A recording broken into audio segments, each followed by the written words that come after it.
La Didaché est un document du christianisme primitif écrit vers la fin du 1er siècle ou au début du 2e siècle, ce qui en fait l'un des plus anciens témoignages écrits. Les pères de l'Église, Irénée de Lyon, Clément d'Alexandrie, Origène, y font référence, ainsi qu'Eusèbe de Césarée, comme un document authentique des apôtres. La Didaché faisait partie des livres du Nouveau Testament dans certaines églises locales.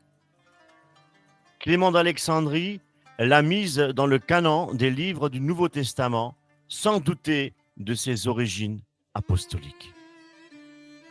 Doctrine du Seigneur enseignée aux nations par les 12 apôtres. Premier chapitre. Il y a 2 chemins. L'un de la vie, l'autre de la mort. Mais il est entre les 2 chemins une grande différence. Or, le chemin de la vie est le suivant. D'abord, tu aimeras Dieu qui t'a créé. En second lieu, tu aimeras ton prochain comme toi-même. Et ce que tu ne veux pas qu'il te soit fait, toi non plus, ne le fais pas à autrui. Et voici l'enseignement signifié par ces paroles. Bénissez ceux qui vous maudissent. Priez pour vos ennemis. Jeûnez pour ceux qui vous persécutent. Quel mérite en effet d'aimer ceux qui vous aiment? Les païens n'en font-ils pas autant? Quant à vous, aimez ceux qui vous haïssent, et vous n'aurez pas d'ennemis. Abstiens-toi des désirs charnels et corporels. Si quelqu'un te donne un soufflet sur la joue droite, présente-lui l'autre aussi. Si quelqu'un te requiert de faire 1 000, fais-en 2 avec lui. Si quelqu'un t'enlève ton manteau, donne-lui encore ta tunique. Et si quelqu'un t'a pris ton bien, ne le réclame pas, car tu n'en as pas le pouvoir. Donne à quiconque t'implore sans rien redemander, car le Père veut qu'il soit fait part à tout de ses propres largesses. Heureux celui qui donne selon le commandement, car il est irréprochable. Malheur à celui qui reçoit. Certes, si le besoin l'oblige à prendre, il est innocent. Mais s'il n'en est pas dans le besoin, il rendra compte du motif et du but pour lesquels il a pris. Il sera mis en prison, examiné sur sa conduite, et il ne sortira pas de là qu'il n'ait rendu le dernier quart d'as. Mais il a été dit également à ce sujet, laisse ton aumône se mouiller de sueur dans tes mains, jusqu'à ce que tu saches à qui tu donnes. Chapitre 2. Deuxième commandement de la doctrine. Tu ne tueras pas, tu ne seras pas adultère, tu ne souilleras point de garçon, tu ne commettras ni fornication, ni incantation, ni empoisonnement, tu ne tueras point d'enfant par avortement ou après la naissance. Tu ne désireras pas les biens de ton prochain. Tu ne te parjureras pas. Tu ne diras pas de faux témoignages. Tu ne tiendras pas de propos médisants. Tu ne garderas pas de rancune. Tu n'auras pas 2 manières de penser, ni 2 paroles, car la duplicité de langage est un piège de mort. Ta parole ne sera pas menteuse, pas vaine non plus, mais remplie d'effet. Tu ne seras ni avare, ni rapace, ni hypocrite, ni méchant, ni orgueilleux. Tu ne formeras pas de mauvais desseins contre ton prochain. Tu ne dois haïr personne, mais tu dois reprendre les uns et prier pour eux, et aimer les autres plus que ta vie. Troisième chapitre. Mon enfant, fuis tout ce qui est mal et tout ce qui ressemble au mal. Ne sois pas irascible, car la colère mène au meurtre. Pas jaloux, ni querelleur, ni violent, car c'est de là que viennent les meurtres. Mon enfant, ne sois pas convoiteux, car la convoitise mène à la fornication. Ne sois pas répandu en propos obscènes et en regards effrontés, car tout cela engendre les adultères. Mon enfant, n'observe pas le vol des oiseaux, car cela mène à l'idolâtrie. Garde-toi des incantations, des calculs astrologiques, des purifications superstitieuses. Refuse même de les voir et de les entendre, car tout cela engendre l'idolâtrie. Mon enfant, ne sois pas menteur, car le mensonge mène au vol. Pas avide d'argent ou de vaine gloire, car tout cela engendre les vols. Mon enfant, ne sois pas adonné au murmure, car il mène au blasphème, ni insolent et malveillant, car tout cela engendre les blasphèmes.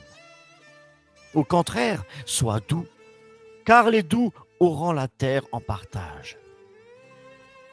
Sois patient, miséricordieux, sans malice, paisible et bon. Tremble continuellement aux paroles que tu as entendues. Tu ne t'élèveras pas toi-même. Tu n'ouvriras pas ton âme à la présomption. Ton âme n'adhérera pas aux superbes, mais tu fréquenteras les justes et les humbles.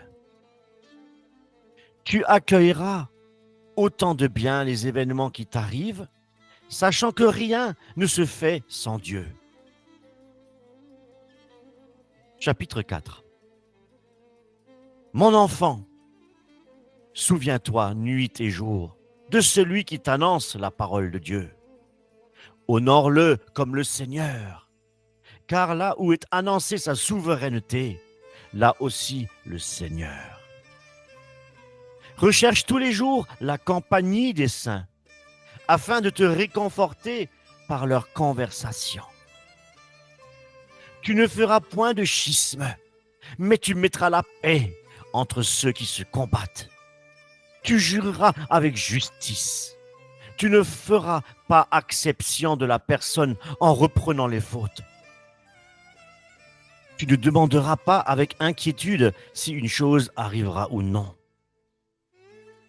Ne tiens pas les mains étendues quand il s'agit de recevoir et fermées quand il faut donner.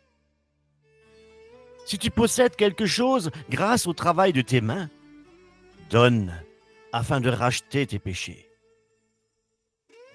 Ne balance pas avant de donner, mais donne sans murmure et tu reconnaîtras un jour qui s'est récompensé dignement. Ne repousse pas l'indigent, mets tout en commun avec ton frère et ne dis pas que tu as des biens en propre. Car si vous entrez en partage pour les biens immortels, combien plus y entrez-vous pour les biens périssables?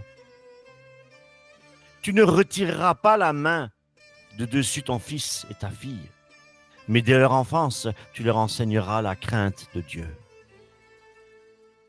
Tu ne commanderas pas avec aigreur à ton esclave ou à ta servante qui mettent leur espérance dans le même Dieu que toi, de peur qu'ils ne perdent la crainte de Dieu, qui est au-dessus des uns et des autres. Car il n'appelle pas suivant la qualité de la personne, mais il vient à ceux que l'Esprit a préparés. Pour vous, esclaves, vous serez soumis à vos seigneurs comme à une image de Dieu avec respect et crainte. Mais toute hypocrisie et tout ce qui déplaît au Seigneur, ne mets pas de côté les commandements du Seigneur, mais observe ce que tu as reçu, sans rien ajouter ni rien retrancher. Dans l'assemblée, tu confesses tes péchés et tu n'iras pas à la prière avec une conscience mauvaise. Tel est le chemin de la vie. 5e chapitre. Voici maintenant le chemin de la mort. Avant tout, il est mauvais et plein de malédictions.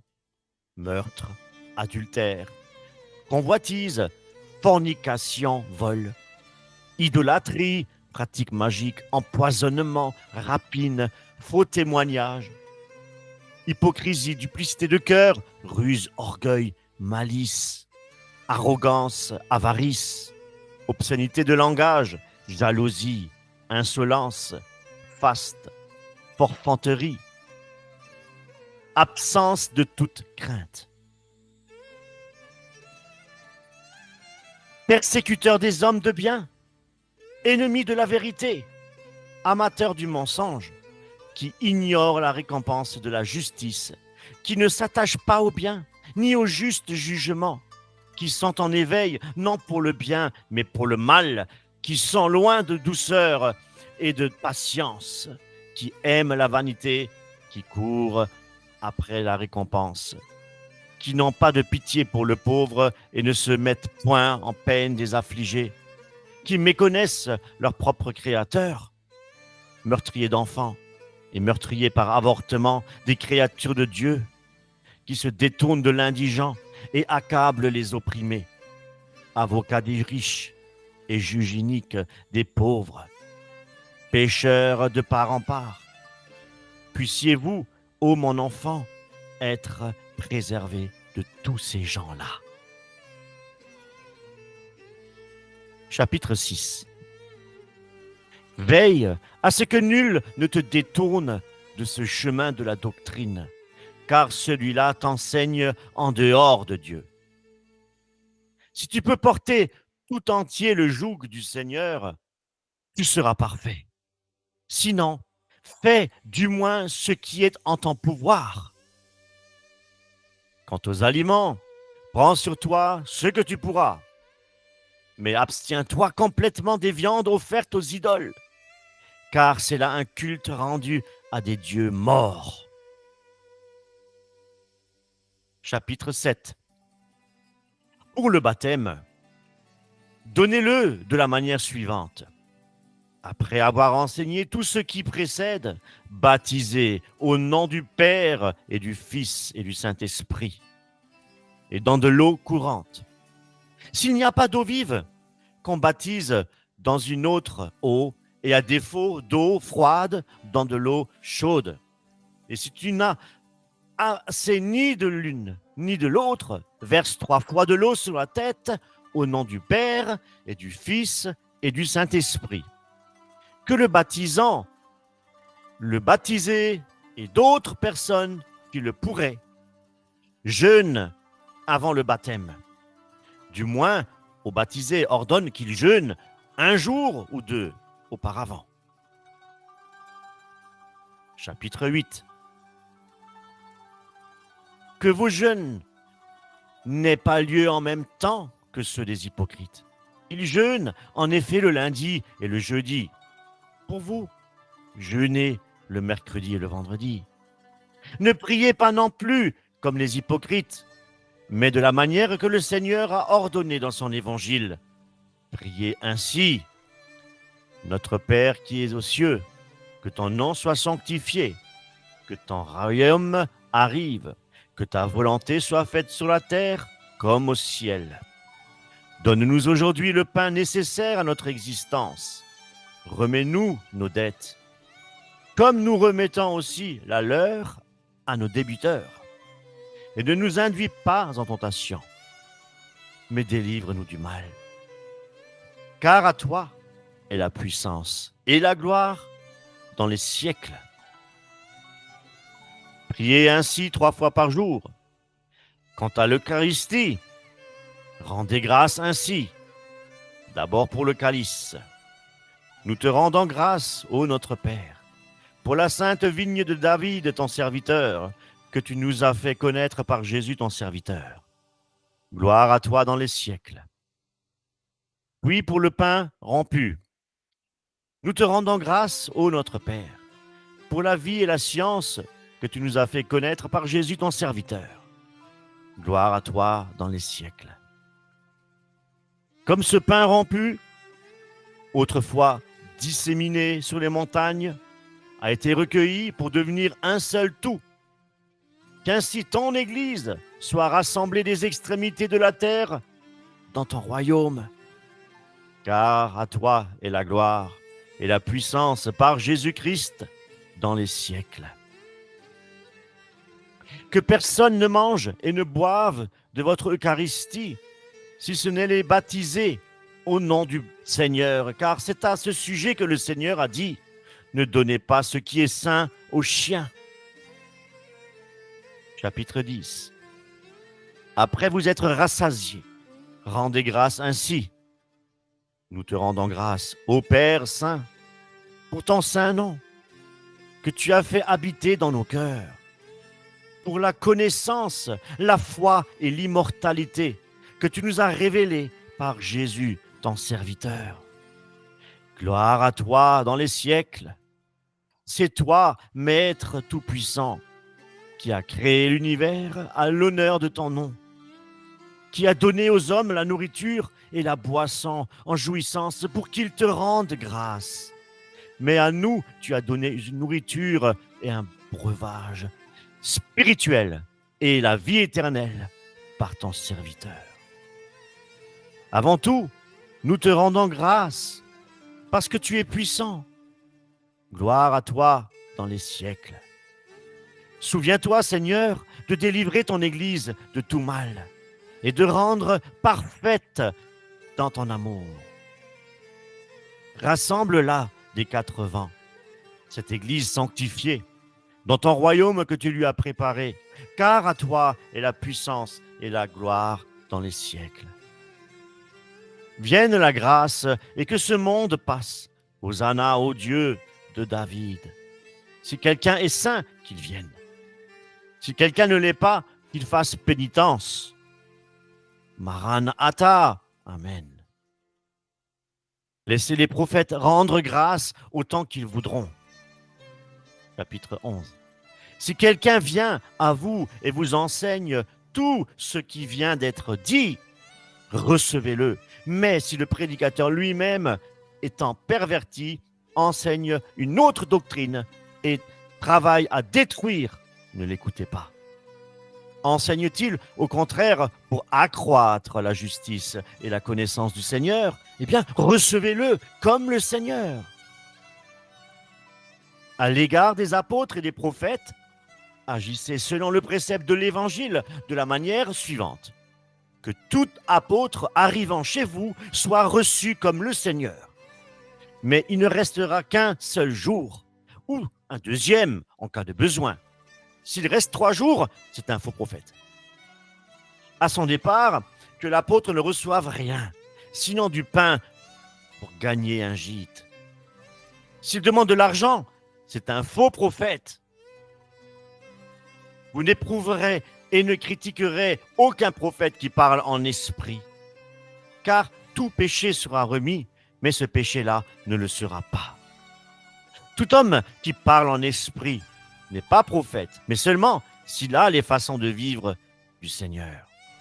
C'est donc d'après leur conduite que l'on distinguera le faux prophète et le vrai prophète. Ainsi, tout prophète qui ordonne en esprit de dresser une table s'abstient d'en manger, à moins qu'il ne soit un faux prophète. Et tout prophète qui enseigne la vérité, mais sans faire ce qu'il enseigne, est un faux prophète. Et tout prophète éprouvé, véridique, qui opère en vue du mystère terrestre de l'Église, mais qui n'instruit pas les autres à exécuter les choses qu'il fait lui-même, ne doit pas être jugé par vous, car c'est Dieu qui le jugera. Et d'ailleurs, les anciens prophètes ont agi de même. Quiconque vous dit en esprit, « Donnez-moi de l'argent ou quelque chose autre », vous ne l'écouterez pas. Mais s'il prie qu'on donne pour d'autres indigents, que nul ne le juge. Chapitre 12. Tout homme qui vient au nom du Seigneur doit être accueilli, ensuite éprouvez-le pour le juger. Car vous devez discerner la droite et la gauche. Si le nouveau venu ne fait que passer, secourez-le de votre mieux. Mais il ne demeurera chez vous que 2 ou 3 jours si c'est nécessaire.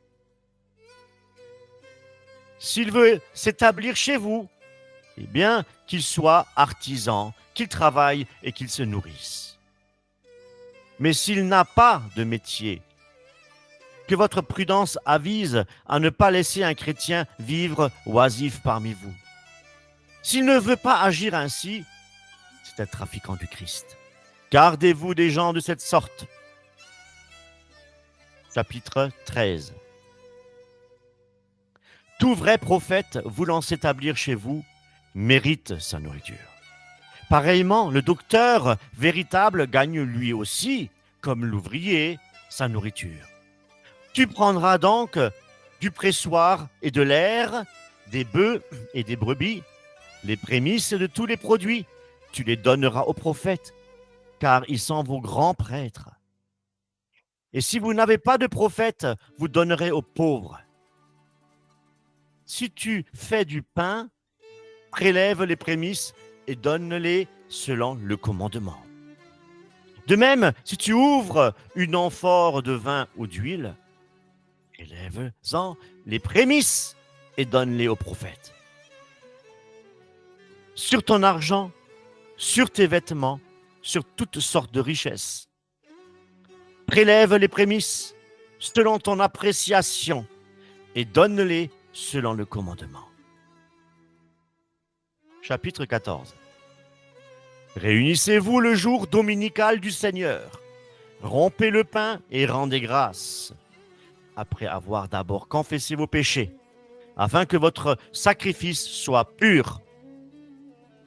Celui qui est indifférent avec son compagnon ne doit pas se joindre à vous, avant de s'être réconcilié, de peur de profaner votre service. Car voici ce qu'a dit le Seigneur. Qu'en tout lieu et en tout temps, on m'offre un sacrifice pur, car je suis un grand roi, dit le Seigneur, et mon nom est admirable parmi les nations. Chapitre 15. Ainsi donc, élisez-vous des évêques et des diacres dignes du Seigneur, des hommes doux, désintéressés, véridiques et éprouvés, car ils remplissent eux aussi, près de vous, le ministère des prophètes et des docteurs.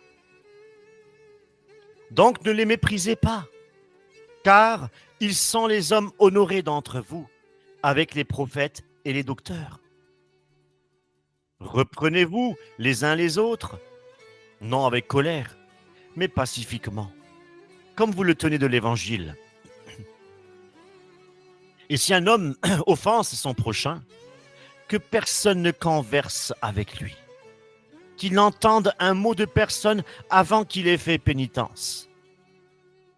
Pour vos prières, vos aumônes et toutes vos actions, faites-les comme vous le trouverez marqué dans l'Évangile de notre Seigneur. Chapitre 16. Veillez sur votre vie. Ne laissez ni s'éteindre votre lampe, ni se détendre la ceinture de vos reins. Mais soyez prêts, car vous ignorez l'heure où le Seigneur viendra. Assemblez-vous fréquemment pour rechercher ce qui intéresse vos âmes, car tout le temps de votre foi ne vous servira de rien si au dernier moment vous n'êtes pas devenu parfait. Car au dernier jour, on verra se multiplier les faux prophètes et les corrupteurs, les brebis se changer en loups et l'amour en haine. Avec les progrès de l'iniquité, les hommes se haïront, se poursuivront, se trahiront les uns les autres. Et alors paraîtra le séducteur du monde, se donnant pour fils de Dieu. Il fera des signes et des prodiges. La terre sera livrée entre ses mains, et il commettra des iniquités telles qu'il n'en fut jamais commis depuis le commencement des siècles. Alors toute créature humaine entrera dans le feu de l'épreuve. Beaucoup se scandaliseront et périront. Mais ceux qui auront persévéré dans leur foi seront sauvés. Par celui-là même qui aura été un objet de malédiction. Alors apparaîtront les signes de la vérité. Premier signe, les cieux ouverts. Deuxième signe, le son de la trompette. Troisième signe, la résurrection des morts. Non de tous, il est vrai, mais selon qu'il a été dit, le Seigneur viendra et tous les saints avec lui. Alors le monde verra le Seigneur venant sur les nuées du ciel.